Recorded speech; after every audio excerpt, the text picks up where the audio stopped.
Okay, y'all, so here's the next step. So this is tenderized. My vegetables have. And the meat has cooked some more. And see, there's just hardly any grease in here. So now we're going to add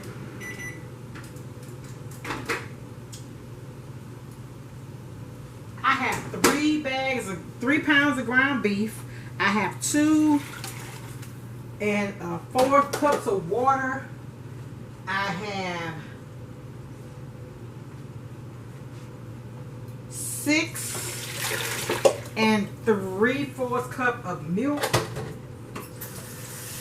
And then I have the Hamburger Helper. I have the Stroganoff. 3 packs of that. Y'all know when I cook enough for 2 days. 1 night dinner, 1 night warm over dinner, and possibly a lunch. Because I'm not going out of the office. I'm working every day, but I'm not going out of the office.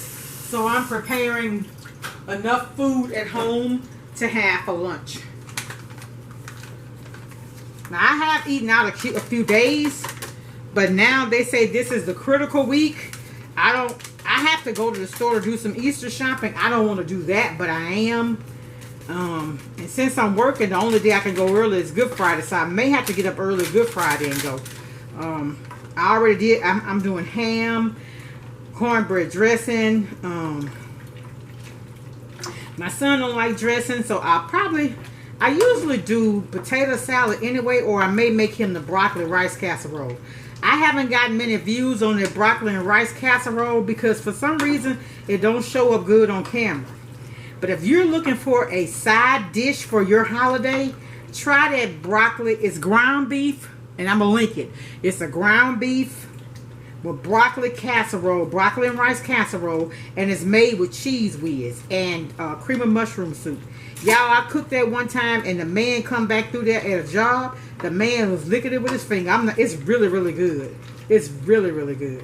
So, I'm hoping that I could make a video of it and capture, you know, the essence of the dish, because it's missing in my videos for some reason. But anyway, this is what this looks like. Now, I'm going to be honest with you.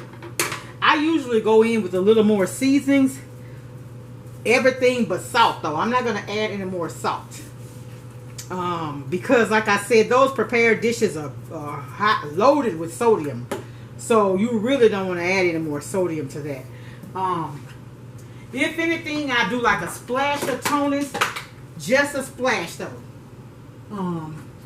And this is not onion powder. I love to put cayenne pepper in this dish. But I had a big old jar of it, and it doesn't have like a little sprinkle thing. So I put it in this onion powder thing. Not a whole lot, but it just gives it a little oomph. It really does. So what we do with this, we let this come to a boil. We turn it down and cook it on simmer for, I think they say 15 to 20 minutes or something like that. So I'm not going to put a top on it until it comes to a boil. But when I come back, I'm going to show you what it looks like when it's complete. All right, y'all. Be back.